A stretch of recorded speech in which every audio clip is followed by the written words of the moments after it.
Thank you very much, Johnston.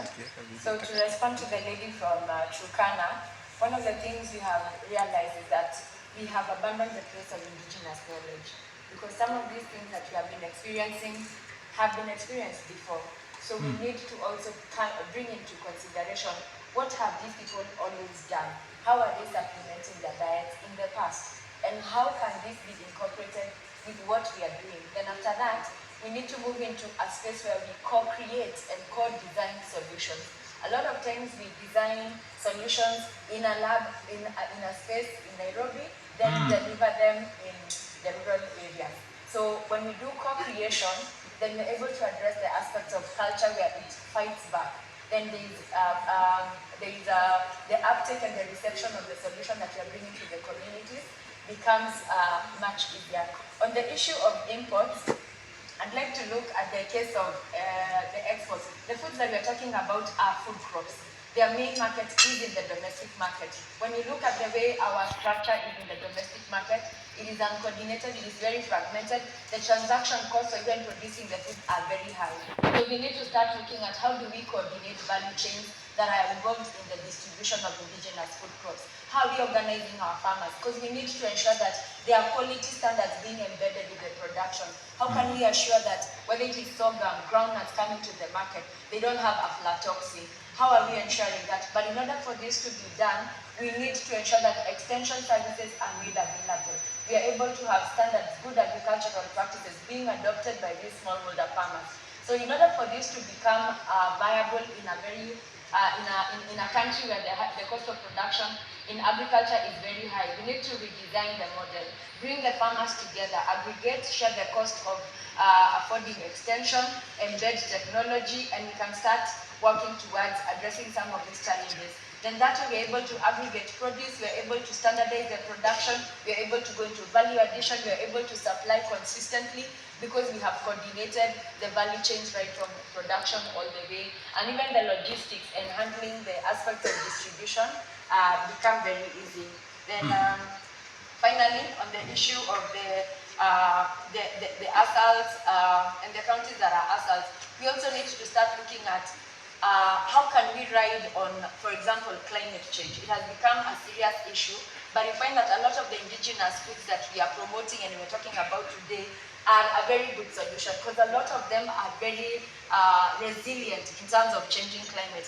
We're also looking at how do we strengthen the seed systems of these indigenous foods, because we find that a lot of them are also they're being phased out. So we need to strengthen the seed systems of our indigenous foods, whether it is the cattle in the pastoral areas. How do we preserve that very robust gene in a gene bank, so that even in the changing climate, we are able to assure food quality. Thank you very much. Wow, big round of applause. Wow. Thank you. Because of time, we'll stop there. But there's a quick comment, I hope. Yes. Go ahead. Thank you. I wanted to add something, that we have something called geographical indicators, like the one for Baringo, the bee, the honey in Baringo. We have also Koriema meat. We know Baringo for Koriema meat. Very sweet, delicious goat meat. Why can we market it as the GI, like other countries where they are marketing tea or they are marketing anything else from global indicators, geographical indicators? So we need to take it seriously and we market. We don't have to struggle. Another thing is, after realizing, even in Ugambani, Johnston, where you come from, I know we no longer have many problems because of the Christian impact missions. What we have realized, after realizing Kenyans believe in pastors, clergy, and everything, we need to take advantage of this. And like in Bomet, we have started something called Kilimo Kanisani. Wow. Because they believe in their pastors. Now, let's use the judges KK. to roll out the KK. Asante, more COVID over that. Now, this is the dialogue. Okay, final one. 1 minute, please. 1 minute, go ahead. Thank you so much. I know information sometimes travels very fast, and some people might have it, others may not have it, but it's a continuous improvement. And being the CEC Baringo, I want to let my colleagues know that we are implementing the beta plan by the president, which is quite robust. We are also looking at exporting the sweet potatoes, yes, because there's market for it. So there's biashara mzuri for these indigenous foods, indigenous crops. So there's something good coming up, and it will be there in good time. Biashara mzuri. Makofi tafadhali.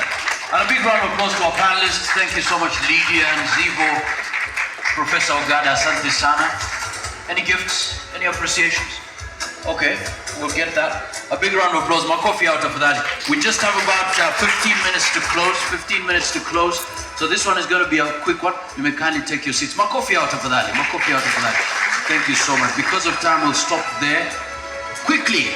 We've spoken about the private sector, so we just want to get the inroads understanding of what is the big role that the private sector should play. Grace Ruiru Tafadhali Njo, Ruth Murunde, Francesca Muni, Cherotich Ruto, if you're here, please come forward. In the meantime,